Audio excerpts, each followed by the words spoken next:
Good afternoon. My colleagues and I remain squarely focused on achieving our dual mandate goals of maximum employment and stable prices for the benefit of the American people. Despite elevated uncertainty, the economy is in a solid position. The unemployment rate remains low, and the labor market is at or near maximum employment. Inflation has been running somewhat above our 2% longer run objective. In support of our goals, today the Federal Open Market Committee decided to leave our policy interest rate unchanged. We believe that the current stance of monetary policy leaves us well positioned to respond in a timely way to potential economic developments. I will have more to say about monetary policy after briefly reviewing economic developments. Recent indicators suggest that growth of economic activity has moderated. GDP rose at a 1.2% pace in the first half of this year, down from 2.5% last year. Although the increase in the second quarter was stronger at 3%, focusing on the first half of the year helps smooth through the volatility in the quarterly figures related to the unusual swings in net exports. The moderation in growth largely reflects a slowdown in consumer spending. In contrast, business investment in equipment and intangibles picked up from last year's pace. Activity in the housing sector remains weak. In the labor market, conditions have remained solid. Payroll job gains averaged 150,000 per month over the past 3 months. The unemployment rate at 4.1% remains low and has stayed in a narrow range over the past year. Wage growth has continued to moderate while still outpacing inflation. Overall, a wide set of indicators suggests that conditions in the labor market are broadly in balance and consistent with maximum employment. Inflation has eased significantly from its highs in mid-2022, but remains somewhat elevated relative to our 2% longer run goal. Estimates based on the Consumer Price Index and other data indicate that total PCE prices rose 2.5% over the 12 months ending in June, and that, excluding the volatile food and energy categories, core PCE prices rose 2.7%. These readings are little changed from the beginning of the year, although the underlying composition of price changes has shifted. Services inflation has continued to ease, while increased tariffs are pushing up prices in some categories of goods.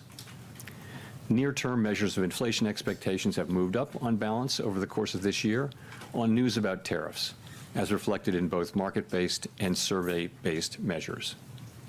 Beyond the next year or so, however, most measures of longer-term expectations remain consistent with our 2% inflation goal.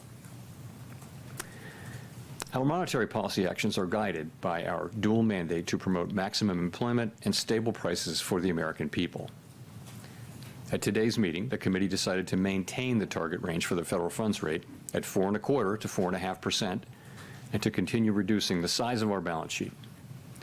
We will continue to determine the appropriate stance of monetary policy based on the incoming data, the evolving outlook, and the balance of risks.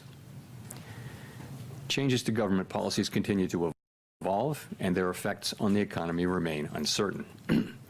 Higher tariffs have begun to show through more clearly to prices of some goods, but their overall effects on economic activity and inflation remain to be seen. A reasonable base case is that the effects on inflation could be short-lived, reflecting a one-time shift in the price level. But it is also possible that the inflationary effects could instead be more persistent, and that is a risk to be assessed and managed. Our obligation is to keep longer-term inflation expectations well anchored and to prevent a one-time increase in the price level from becoming an ongoing inflation problem. For the time being, we're well positioned to learn more about the likely course of the economy and the evolving balance of risks before adjusting our policy stance. We see our current policy stance as appropriate to guard against inflation risks. We're also attentive to risks on the employment side of our mandate. In coming months, we will receive a good amount of data that will help inform our assessment of the balance of risks and the appropriate setting of the federal funds rate. At this meeting, the committee continued its discussions as part of our 5-year review of our monetary policy framework. We focused on potential revisions to our statement on longer-run goals and monetary policy strategy, and are on track to wrap up any modifications by late summer. The Fed has been assigned two goals for monetary policy: maximum employment and stable prices. We remain committed to supporting maximum employment, bringing inflation sustainably to our 2% goal, and keeping longer-term inflation expectations well anchored. Our success in delivering on these goals matters to all Americans. We understand that our actions affect communities, families, and businesses across the country. Everything we do is in service to our public mission. We at the Fed will do everything we can to achieve our maximum employment and price stability goals. Thank you. I look forward to your questions. Thanks, Chair Powell. There's a lot of lean in the markets, and not to mention out of the administration for a rate cut now in September. Is that expectation unrealistic at this point? So, as you know, today we decided to leave our policy rate where it's been, where I would characterize as modestly restrictive. Inflation is running a bit above 2%, as I mentioned, even excluding tariff effects. The labor market's solid, historically low unemployment. Financial conditions are accommodative, and the economy is not performing as though restrictive policy were holding it back inappropriately. So it seems to me and to almost the whole committee that the economy is not performing as though restrictive policy is holding it back inappropriately, and modestly restrictive policy seems appropriate. All that said, there's also downside risk to the labor market. In coming months, we'll receive a good amount of data that will help inform our assessment of the balance of risks and the appropriate setting of the federal funds rate. So just to follow up, by coming months, does that include the possibility you'll be getting essentially 2 rounds of jobs and inflation data between now and the September meeting? Is that potentially adequate to make a decision to lower rates at that point? So you're right. We do have, this is an intermeeting period when we'll get 2 full rounds of employment and inflation data before the time of the September meeting. We have made no decisions about September. We don't do that in advance. We'll be taking that information into consideration and all the other information we get as we make our decision at the September meeting. Steve. Thank you, Mr. Chairman. You took out the word, or the notion that uncertainty has diminished from this statement. Does that mean uncertainty has increased? And I'm just wondering, the administration has struck several deals with large trading partners where it seems like we now know what the rate is going to be. Does knowing that rate add to your certainty to change policy, or do you need to wait to see the economic effects? So essentially, the statement in our statement about uncertainty reflects what's gone on since the last meeting. So at the time of the last meeting, uncertainty had moved down a little bit, but it was more or less even this time. So we took out, had diminished because it didn't diminish further. So there's not really much in that. And then your second question is, say again?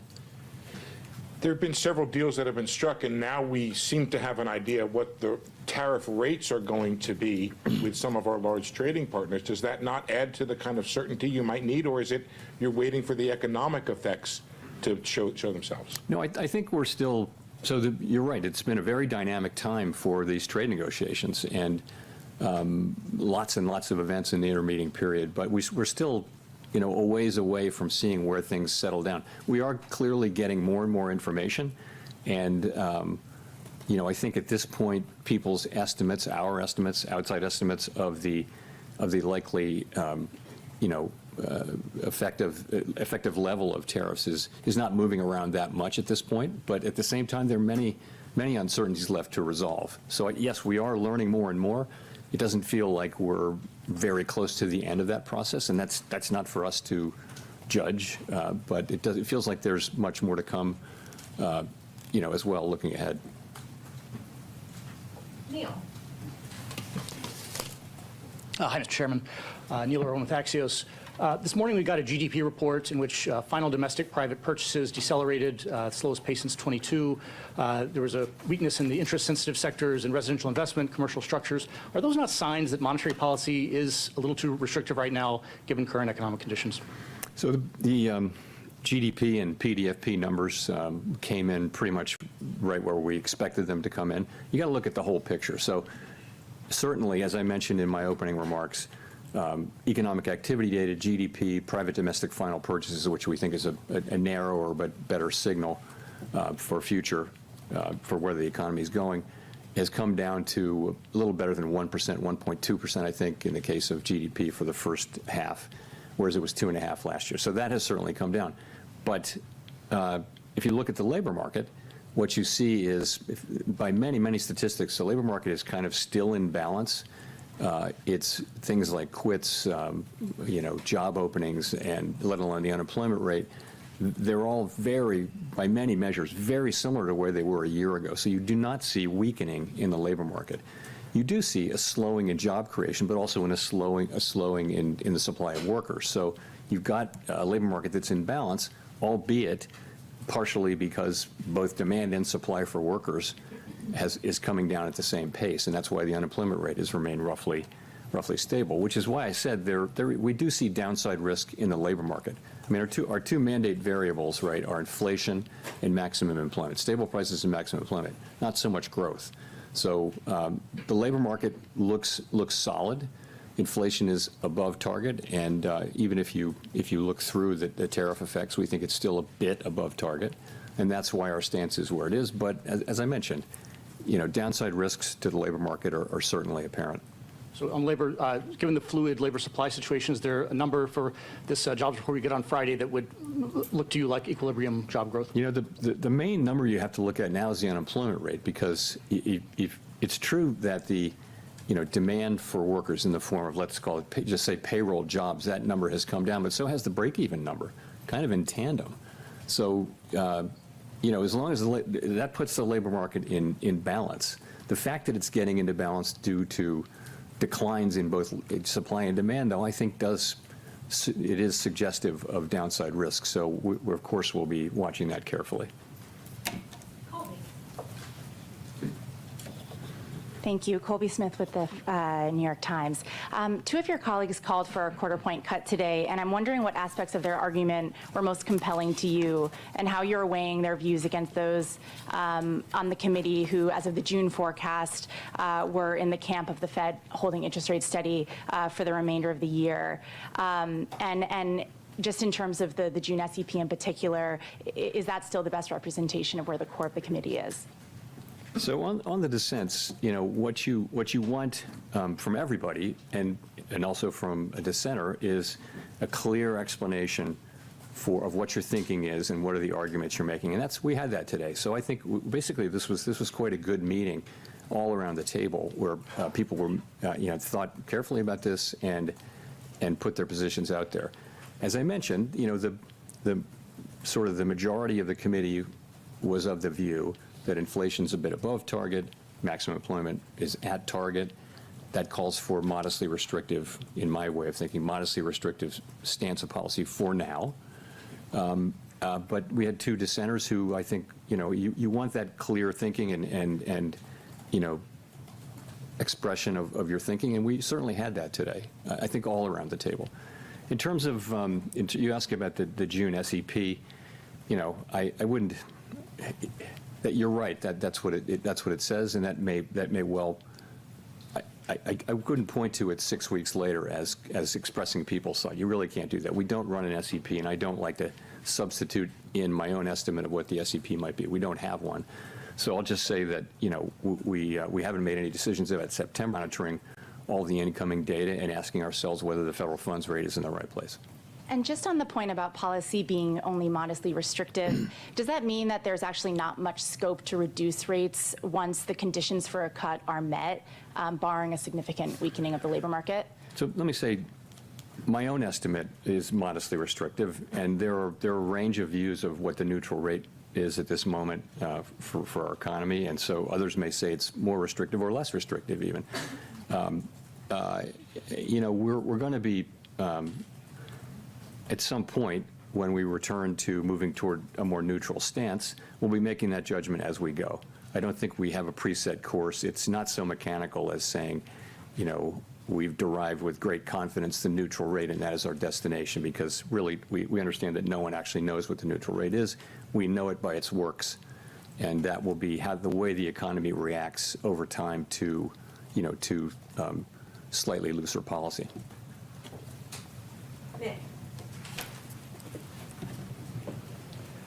Nick Timmeros, The Wall Street Journal. Chair Powell, my question is about what have you learned over the last few months about the inflation generating and price pass-through process? And just to drill down, the June CPI report showed evidence of tariff-induced goods inflation. Now, the tariff landscape is only starting to be settled with some of these more recent deals. Given the lags between when tariffs are announced and when they show up in goods prices, is 2 months a long enough horizon to evaluate the impact and be confident that tariffs aren't impacting the broader inflation process? I think you have to think of this as still quite early days. And so I think what we're seeing now is substantial amounts of tariff revenue being collected on the order of $30 billion a month, which is, substantially higher than before. And the evidence seems to be mostly not paid only to a small extent through exporters lowering their price, and companies or retailers, sort of people who are upstream, institutions that are upstream from the consumer, are paying most of this for now. It's starting to show up in consumer prices, as you know, in the June report. We expect to see more of that. And we know from surveys that companies feel that they have every intention of putting this through to the consumer, but the truth is they may not be able to in many cases. So I think we're just going to have to watch and learn empirically how much of this and over what period of time. I think we've learned that the process will probably be slower than expected at the beginning, but we never expected it to be fast. We think we have a long way to go to really understand exactly how it will be. So that's how we're thinking of it right now. So if I could follow up, is the reticence to look through core goods inflation being driven by the judgment that during the pandemic expectations proved more adaptive than anyone at the Fed expected? Is it being driven by uncertainty over how restrictive policy is? You could argue we are a bit looking through goods inflation by not raising rates. We haven't reacted to new inflation, but I mean, I wouldn't insist upon that. But I don't think, I think the base case, as I said, a reasonable base case is that these are one-time price effects. Of course, in the end, there will not be. This will not turn out to be inflation, because we'll make sure that it's not. We will, through our tools, make sure that this does not move from being a one-time price increase to serious inflation. We want to do that efficiently, though, and that means we want to do it. If you move too soon, you wind up maybe not getting inflation all the way fixed, and you have to come back. That's inefficient. If you move too late, you might do unnecessary damage to the labor market. So there won't be, in the end, a big inflationary problem. What we're trying to do is accomplish that in a way that is efficient.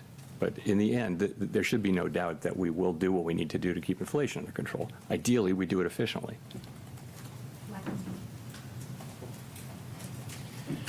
Michael McKee from Bloomberg Television and Radio. The one big bill, leaving aside the adjectives, do you expect it to add stimulus to the economy in 2026? And would that be an argument for remaining on hold or cutting back on the number of rate cuts you would expect for next year? So, of course, let me just ritual disclaimer that we don't express any judgments or anything like that on fiscal legislation or other legislation for that matter. But I would say when you think that, the biggest part of the bill was making permanent existing law on taxes, I don't think we see it as particularly stimulative. There should be some stimulative effect, but it shouldn't be significant over the next couple of years. And to follow up, I don't want to put this in terms of you and the president, so let me ask it this way. Do you have concerns about the cost of keeping rates elevated for longer in terms of interest rate charges? Yeah, no, that's, we have a mandate, and that's maximum employment and price stability. And it is, it's not something we do to consider the cost to the government of our rate changes. We have to be able to look at the goal variables Congress has given us, use the tools they've given us to achieve those goals, and that's what we do. We don't consider the fiscal needs of the federal government. No advanced economy central bank does that. And it wouldn't be good for, if we did do that, it would be good neither for our credibility nor for the credibility of U.S. fiscal policy. So it's just not something we take into consideration. Victoria. Hi, Victoria Guida with Politico. When it comes to the renovations of the Federal Reserve's headquarters that the administration has been looking into, do you see their interest in that issue as being directly tied to the president's push to get you to lower interest rates? Not for me to say. I will say we had a nice visit with the president. It was an honor to host him. It's not something that happens very often at the Federal Reserve to have the president come over, let alone to visit a building. But it was a good visit. Are there any aspects of the project that they've raised that you see as making you reconsider any aspects of the project? So, this project was hatched and conceived almost a decade ago now, and we went through the very long process of clearing it through historic preservation at the National Capital Planning Commission, and a lot of back and forth there. It was very constructive. We started out to do the work, and we're very well along on that work, and I was quite pleased to have the president say multiple times that what he really wanted to see was us getting this construction completed as soon as possible. That is our focus, and that's what we're going to do.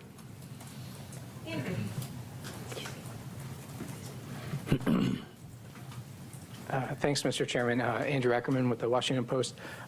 What message do you take from the fact that inflation hit 2.1% last September and has bounced higher since? Why do you think financial conditions are restrictive and a neutral rate's below 4% when inflation has stopped falling for almost a year? So inflation, when you talk about these 12-month inflation measures, you're always battling residual seasonality. So we'll have, for example, 2 months of high inflation sometimes early in the year, and then inflation turns lower, and a lot of that may just be an artifact. So that's why we look at the 12-month numbers. I think inflation is most of the way back to 2%.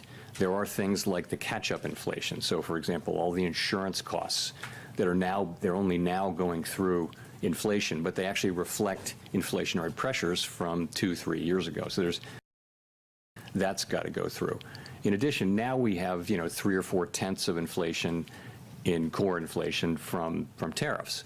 So, and we can't really separate that out. We're not going to have a separate kind of inflation that isn't the tariffs. We're always going to be dealing with all of inflation. But the composition, as I mentioned, has really changed.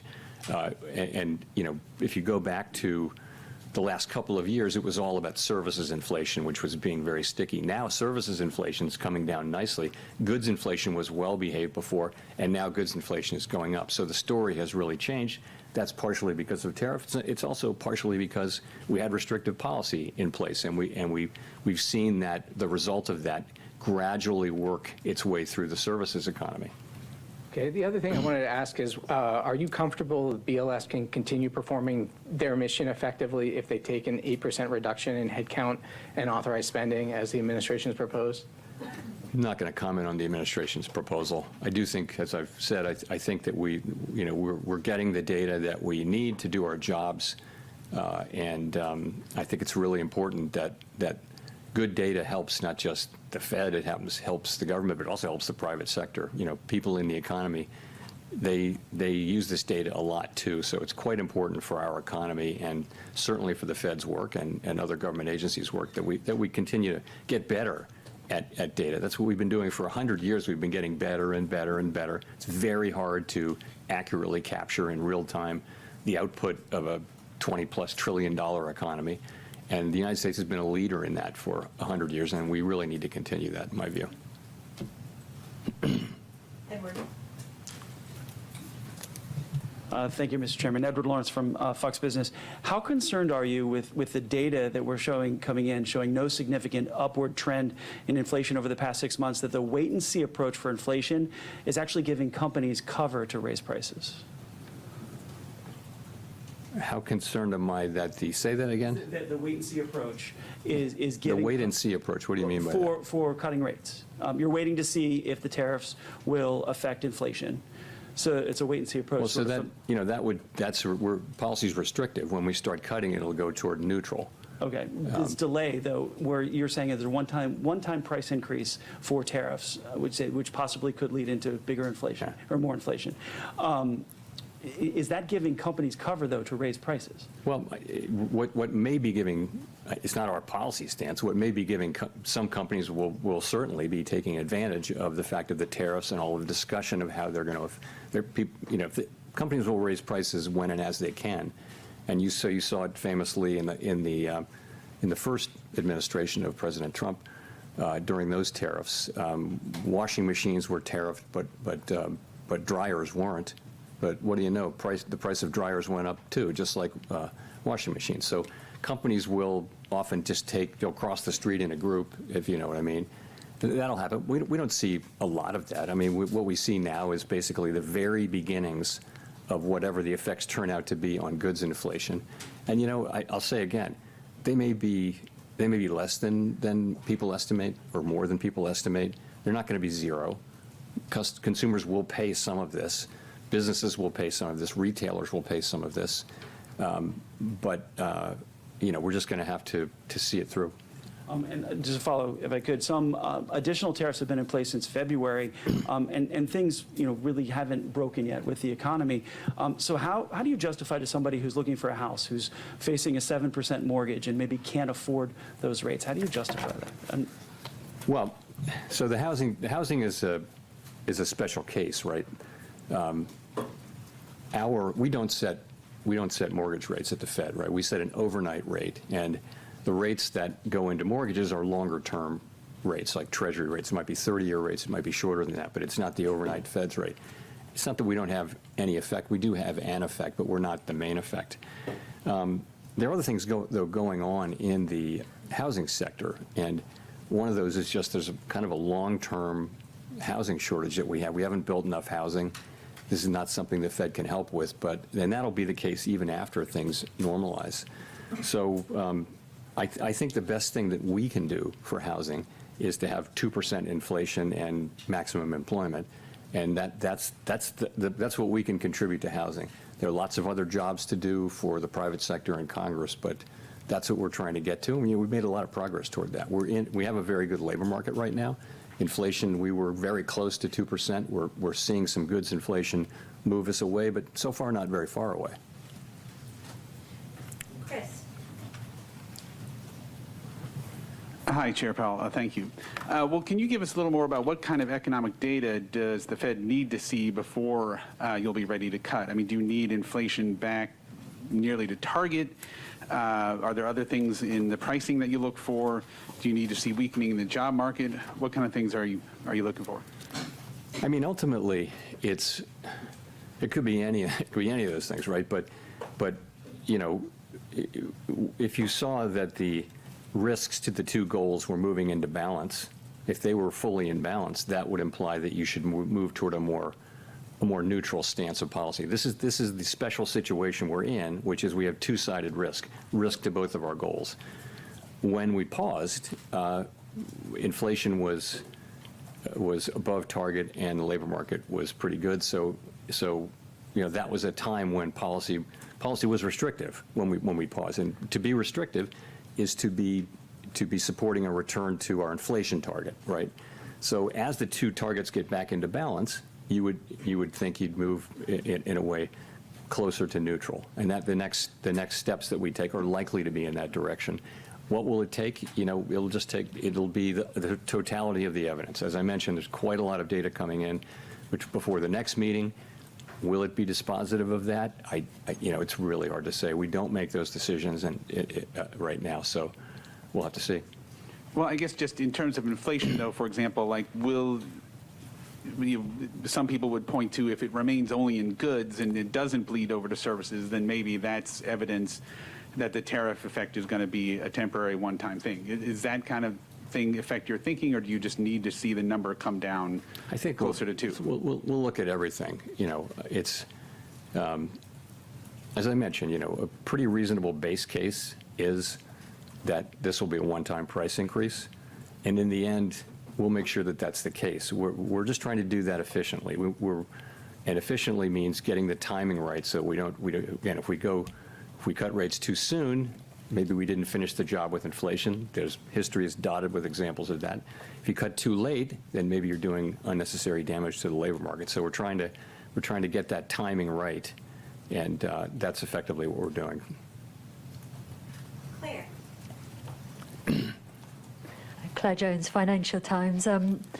Just a question on the dollar. We've seen it decline quite heavily this year. I was wondering if there's been any discussion about that at the meetings and to what degree that may be complicating your attempts to get inflation back to target. Thank you. So this goes back to the division of labor between the Fed and the Treasury, as you, I'm sure, know. And the Treasury only speaks to the dollar. It's not something that's been a topic of major discussion at all at the Fed. I wouldn't say it doesn't come up. If the transcripts, when they come out in a few years, they'll probably reflect some mentions of the dollar, but it would never be a major focus. And just to follow on, if I may, to Andrew's question, I think the amount of imputed data in CPI now is up to 35%. I mean, is there any discussion of that as well? Is there any consideration of looking at alternative measures, data scraping and so on, in order to just ensure you've got a good read on what's happening to prices in the U.S. economy? Thank you. We're monitoring the situation. We do, of course, I mean, as you know, during the pandemic, we looked at a whole lot of new kinds of data. People are looking at big data sets that you can get from all sorts of places, and we do all of that. But we really need the government data. Really is the gold standard in data, and we need it to be, to be good and be able to rely on it. And we're not going to be able to substitute for that. But if we what we need. Jay O'Brien. Hi, Mr. Chairman. Jay O'Brien, ABC News. President Trump has obviously invoked your name a lot. He has personally pressured you. Are you concerned the way that conduct might impact the Fed's independence going forward? I'll just say that, I think that having an independent central bank has been an institutional arrangement that has served the public well. And as long as it serves the public well, it should continue and be respected. If it didn't serve the public well, then it wouldn't be something that we should just automatically defend. But what it gives us and other central banks, what it gives you is the ability to make these very challenging decisions that in ways that are focused on the data and the evolving outlook, the balance of risks, and all the things we talk about, and not political factors. And so governments all over the advanced economy world have chosen to put a little bit of distance between direct political control of those decisions and the decision makers. So if you were not to have that, there would be a great temptation, of course, to use interest rates to affect elections, for example. And that's something that we don't want to do. So I think that's pretty widely understood. Certainly it is in Congress. And I think it's very important. I'll just say that. Maria Eloisa.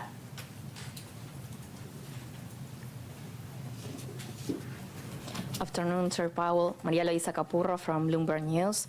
You mentioned a slowdown in consumer spending, and I wanted to see if you could walk us through what was the discussion with the committee around that. We've seen delinquency rates rising for upper-income households.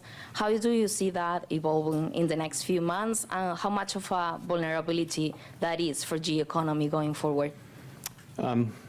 Consumer spending had been very, very strong for the last couple of years, and had repeatedly, forecasters, not just us, had been forecasting it would slow down, and now maybe it finally has. So I would say, if you talk to credit card companies, for example, they will tell you that the consumer's in solid shape and that spending is at a healthy level. It's not growing rapidly, but it's at a healthy level. And delinquencies are not a problem. You mentioned high-end delinquencies. I don't know what to make of that. I read the same thing. But so generally, and if you look at the banks, and when the banks talk about in their earnings calls, the performance of credit has been good. So essentially, you have a consumer that's in good shape and is spending, not at a rapid rate, but It's true, and it was, again, right in line with what we expected, the GDP data that we got this week. And I think it's still a little bit difficult to interpret because you have these massive swings in net exports, which may also be affecting, some of that can be can affect consumer spending as well. Look, it's one of the data points that we pay most careful attention to, and there's no question that it's slowed. And we're watching it closely, but we also watch the labor market and the performance of inflation. Those are our two variables that we're assigned to maximize. And just to follow up on what my colleagues were asking about this sense, Governor Waller said that the labor market is on edge, and he was pointing to weaknesses on the private sector. I was wondering, you've said that the main number to look at is the unemployment number overall, but what was the discussion about the state of the private jobs market? So I'm not going to talk about any individual's, any individual's comments. I wouldn't do that. But look, I think what we know is that private sector job creation, certainly in the last report we'll see on Friday, but had come down a bit. And if you take the QCEW adjustment seriously, it may be even lower, maybe close to zero. But the unemployment rate was still low. So what that's telling you is that demand for workers is slowing, but so is the supply. So it's in balance, oddly enough. You've got a very low unemployment rate, and it's kind of been there for a year as job creation has moved down. But also we know that, because of immigration policy, really, the flow into our labor forces is just a great deal slower. And those two things have slowed more or less in tandem. If you look at things like I mentioned, quits, look at wages. Wages are gradually cooling. Look at vacancies to unemployment. Those things have been pretty stable they haven't really moved a lot in a full year. So I think if you take the totality of the labor market data, you've got a solid labor market.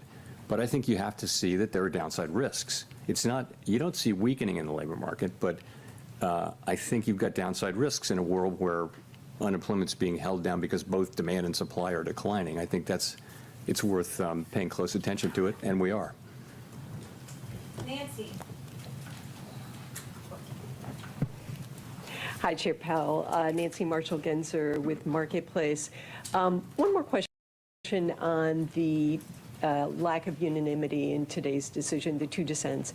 Was there talk during the meeting? I know you're not going to talk about exactly what individuals said, but in general, was there talk during the meeting of cutting rates, and what was the case against that at the meeting? Sure. So, we have an economic go-around where people talk about the economy, and then that's yesterday, and then today we have a monetary policy go-around. All the way around the table, everyone gives their views. So the discussion around policy was, the majority view was still what it has been, which is that inflation's running above target, maximum employment is right at target.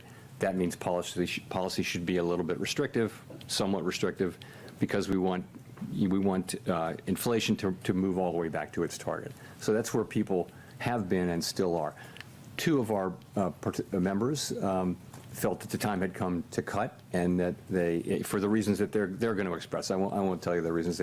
They'll issue some kind of a thing in the next day or so.